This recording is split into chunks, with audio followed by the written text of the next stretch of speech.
Hi, everybody, and welcome back to Assumptions Quest 2022.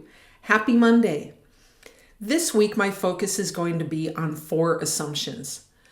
My mentor, Eli Goldratt, referred to these assumptions as his pillars for thinking clearly.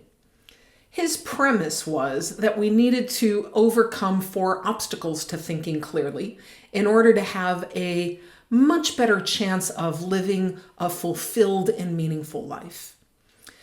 Specifically, the 4 obstacles had to do with our perceptions, or in other words, the assumptions that we make about complexity, conflicts, people, and our knowledge.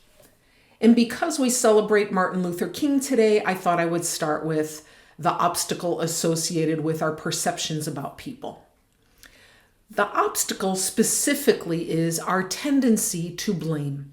When we have a problem, when things aren't going as well as we want them to, so often our immediate response is to point a finger.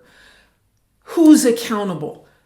We need to think about who is really to blame here. Well, what does blaming really do for us? It doesn't do anything. The problem doesn't get solved while we're in the process of blaming. All blaming really does is give us a transfer mechanism, a way to transfer responsibility for solving the problem or making things better onto somebody else. Might make us feel a little bit better in the moment, but it doesn't help at all.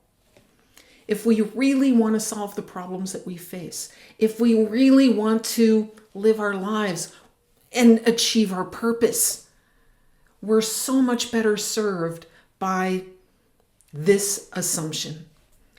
And this assumption is the assumption that I recommend we just make first. It doesn't mean that it's always right.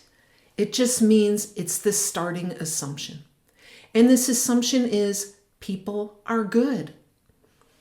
Assuming that people are good gives us a reason to pause and check our assumptions about them or about the situation.